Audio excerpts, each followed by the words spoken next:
What kind of relationship do you have with your father? Your real father. It's often ambivalent, right? Because there's an element of him that encouraged you, hopefully, because without the encouragement of your father, man, the world is a dismal place. It's very difficult to be a courageous person unless you have your father in body and spirit behind you. It's very demoralizing.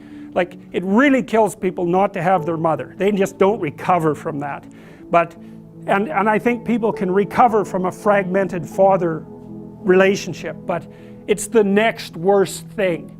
You know, because if your father rejects you or doesn't form a relationship with you, it's as if the spirit of civilization has left you outside the walls as of little worth. It's very difficult for people to recover from that. So the father should be an encouraging force, but can be a tyrannical and crushing force. And so that's a very difficult thing to get right, partly because if you're my son, then I should impose the highest standards of behavior on you. And I should always be judging what you're doing. I should be judging it with the aim of making the best in you come forward. But getting that balance exactly right is very difficult. And so it's easy for a father to swing too much into judgment, let's say. And of course mothers can play this role too. To swing too far into the domain of judgment and to be too harsh. And to the degree that the father has his own pathologies, he's going to do that imperfectly. You know, he might be someone who's the father who devours his son because he's jealous of the new possibility, the new potential, the struggle for attention and love from the mother or from the other children in the family. There's all sorts of things that can go terribly wrong.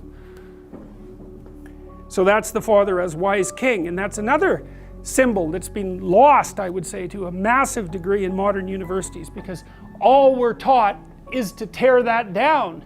And to not even notice that it manifests itself everywhere, especially in the universities, which are like they're as close to an ideal environment as human beings have ever been able to create. It's as simple as that.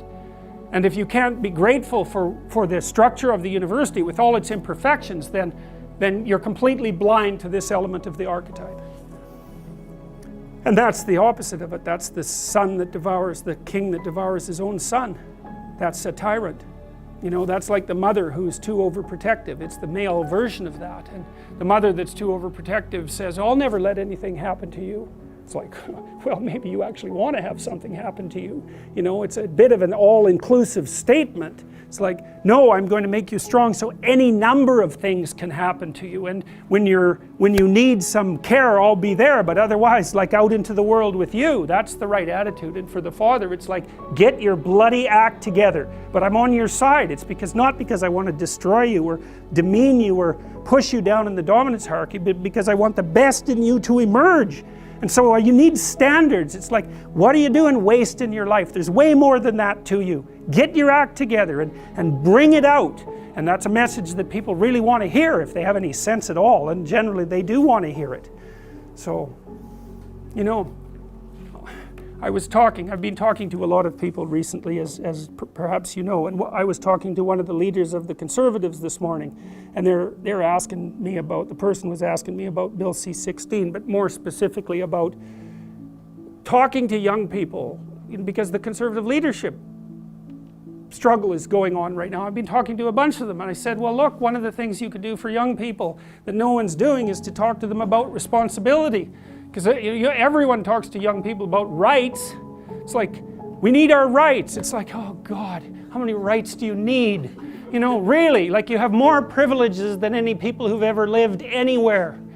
Well, it's so dull to hear that. It's so dull. It's so pathetic and what would you call it? It's so demeaning that you have to be protected and have your rights. It's like I said, there's a huge marketplace for responsibility. That's what you want to talk to young people about. It's like, get your act together and do something worthwhile with your life. For the first time in my entire adult life, the Conservatives actually have something to sell young people, right?